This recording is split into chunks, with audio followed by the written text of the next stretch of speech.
harraagessa isaattu maqaa gandaa mugaafte harraagessa roobe yookaan jaldeessa roobe habdeena nyaatu magaalaa keessa jiraatu huccuun namatti nama hundatti nama seentiif uffatee deemu. Huccuun tun namuma seentiif uffatamee deemu. An dhalaa akkamtu wajjin mana galee jaldeessaa wajjin bulaa'uun na dhiba. Isa irraa hin dubbadha. Jaldeessa roobee sanii irraa hin dubbatu jira. Bakka deemeetti hantuunni bishaan keessa bula kun. Lubbumaan na keessa jiraat deema. Bifa mastaatan argu, ifin argu. Akkami keessaan jiraa ifiin beeku. Namni na tuffatee na jibbee na dhiisee hin beeku. Maqaa kiyyammoo akka soogiddaa daawwatee bakka deemee hundatti. Ani nama akkanaa kana laal. Kaisaatii miti sharri hakumaatamaa sunuu nun injifanne dhugaatii injifata. Na dura taa'ee akkana na hojjaasu.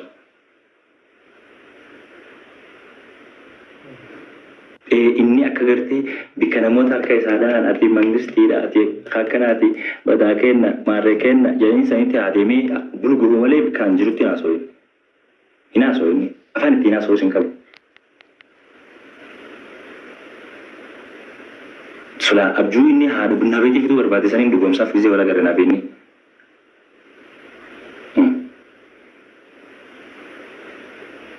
Bikka leenciin jirretti sareetu iyye jedhan kophaa. Bakkaan jirutti garuu dhufee sila haasee hedduu takka hagaan ayyaatii olmatti tola. Sigalee maqaa isaa keessatti maqaa miti mataallee hin qabu inni. Ani walumaa galatti jaldeessan jeeyames jaldeessi afaan ittiin dubbatullee hin qabu ni wanni ijaa malee maal jette akka itti cabaqee haasa'u sanitti haasa'a malee. Sigalee so ani callisuun nama sodaatuudha itti fakkaata egaa. Annamuma taa'ee isaa hojii waa'ee qiyaasuun na ajaa'ibaa. Kakaleessa jee isaa hanqatee harrallee fidee namootuma teessisee waa'ee qiyya isaa haasofsiisuun na ajaa'ibaa. Kaslaati fidee kaayeeti waan kaleessa inni miidiyaa ofiitiin dubbatee maqaa kiyya jalarraa haa dubbate yoo seeraan nama gaafachiisu ta'e yoo malqaa malee nama gaafachiisu fidee kaayee waa'ee qiyyaa haasofsiisan. Maraataa karaa deemu habiftii isaa gisee laalta akkanattuu gartee qoshaashaadhaa yoo gajjee dhukee takka fuudhee sillaa kee ati sitti illaa iturraa gartee bira dabartee hiikatta jeetiin bira darbee dhiisee yaadu.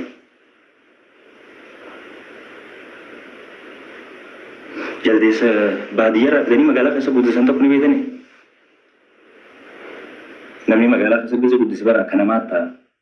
Biddeena nyaataa nama wajjin magaalaa keessa jiraata akka namaatti akkuma. Osoo jaldeessi illee magaalaa dhufe nama ta'a. An duraa hin dubbadhu. Durseetiin waan dubbadhee bari. Inni gaafa Abbaan fedhe waan fedhe haasee isa fidee haasessu rakkoon qabu. An garuu isa kanaa miti. Isa gartee nama naman ta'in cinaa namaa kanaa miti. Ka fedhe saniif illee nama gurgura.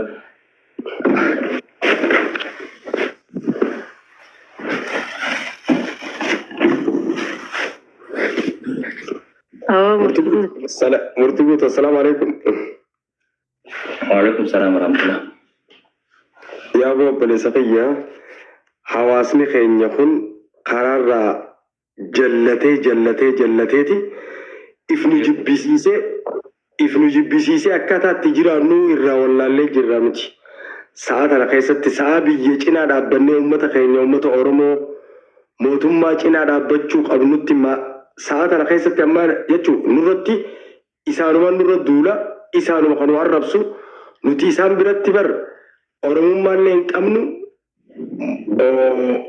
diinaa fi amma immoo amantiin illee uummanni kun akka silaa isaan akka fadhii isaanii taate arra nuti nujjeessanii bar nuti dhumne dhabamne.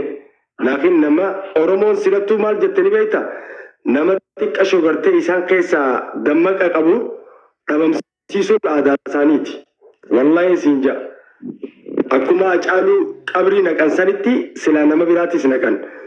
Oromoon waa lamarra jarjarte amma Harargee fa'aa keessaafu obsan qaban viidiyoo takka gizee arkan obsan qaban viidiyoo namni ol baase takka gizee ilaalan isaan duruu jarjaran silaa obsa qabaate bareeda bar komantii illee barreessuu baate silaa if dandee taa'e bareeda saniif uummanni keenya kun ani uummata keenya kanaaf maaliin dhaamaan beeku wallaahi siinjaa maaliif amma akka magaalaa Dirree Dhawaa keessaan jiraadha ani waan ati goote irratti gizee ilaalee ni siin jarjarree ani yoomuu hin jarjaru nama addaa hin beekanan abbaa fadhellee amma nama fadhe kan xalaata kiyya je'ee silaa itti murteesselleen xalaanni kiyya yoo dubbatee na arrabsellee dafee jarjaree komantii barreessuu fi viidiyoo irra waraabuudhaaf hin jarjaru. Ummanni keenya waa lamarra jarjaralaan gizee viidiyoo arkan duruu komantii barreessuu namarra waa hojjechuu nin dammaqeen bar ummanni kun dammaqeen hin qaban saniifuu ummata keenya kana rabbi araaramuu fi keessaafuu Harargeedha malee Oromoo guutuu waliin tuquu na biratti rakko anammoo tokkoffaa akka biyyaatti deemnu bareedaadha addunyaa. Sorry Khadiro bakka na soo jiru Mufti. Akam goote so? Nagaya. Sijeetiin qabduuse. Anaa garishuudha ammas beekta wanni amma dubbii ati reefu jechaa turte san keessaatis yeroo takka waan fuulaa fi akkanuma walii gallu lumuxii janiisaa afaan Itoophiyaati. Akkasi dhuftee sanarraa fardeen naasanii akkiniin jee arama waan ati jette keessaa tanaa taate nuti immoo waan sannuu ni feena jecha san. Harraageessa biddeena nyaatu jettee? Harraageessa biddeena nyaatee magaalatti hafeen jee. Magaalaa keessan dhalatee? Lakki baadiyyumaa magaalaa dhufee achumatti hafee. Nuutee jira. Jechuun dalaga nuutee jira. Maaltu maalirraa asoo jirtan kun harraageessi maal ta'e? Amma wanni takka ka jirtu.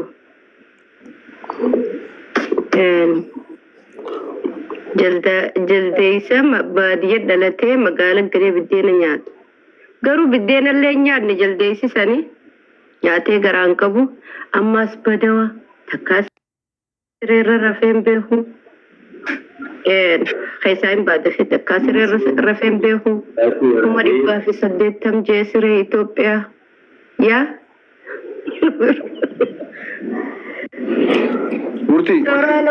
Dooraana kumaa fi yaa akkasiin se'a. Assalamu alaikum Muhammad Dufebar saddeen teenya kam?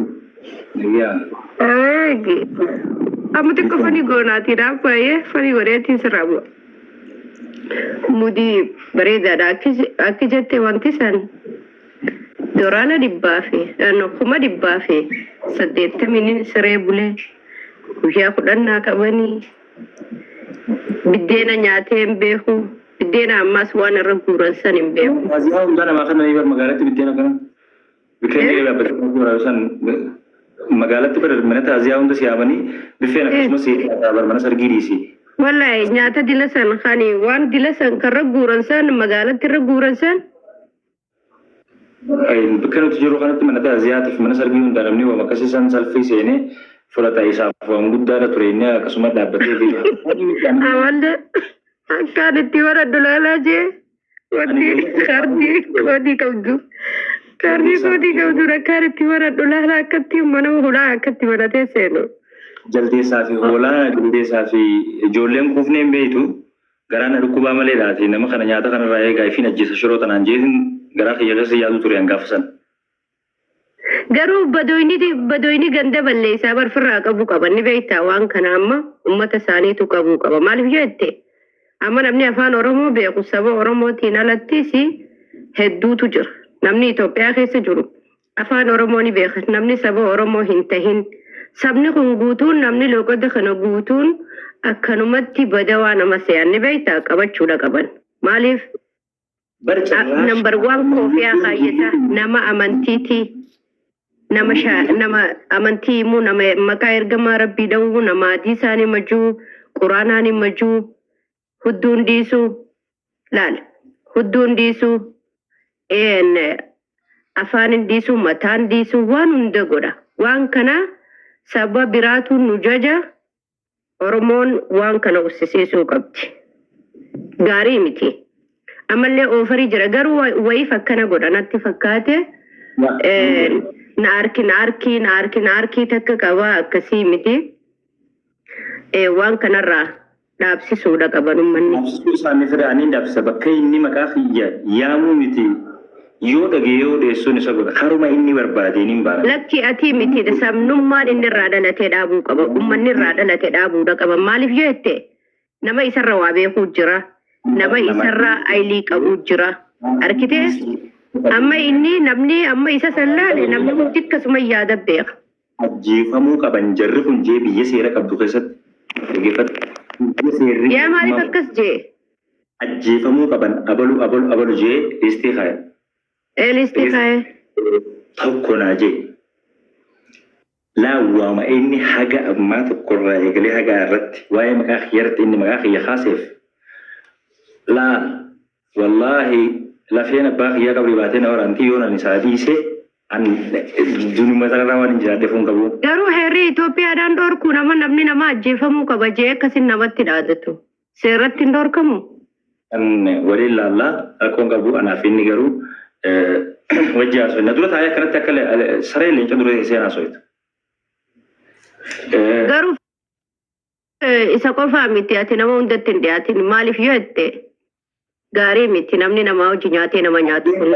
Kana fideefi akka wanti murtii akkamitti cuftan akkamitti cufamte fa'aa gaafachuu ture anamaan ayyaamii yeroo sana dura kaayee akkana maana biratti naasu. Sagantaan ta'ee sagantaa isaati hojii isaati ta'ullee ni nama san sun rakkoon qabu.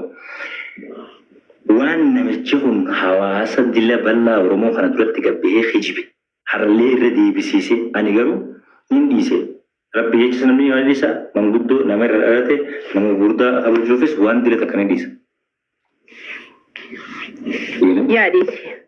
Dhiiseetiin tureen jee amma bara bakka dhiisitiif wanni biraan hin dabreessanii ta'e. Amma si haaduu jee ajjechaa asirratti labsee jira eenyu Hamzaa Ibrahim irrattis ajjechaa dabarsee namni biraa immoo achin jiru isa namni afran san kaana isa jira.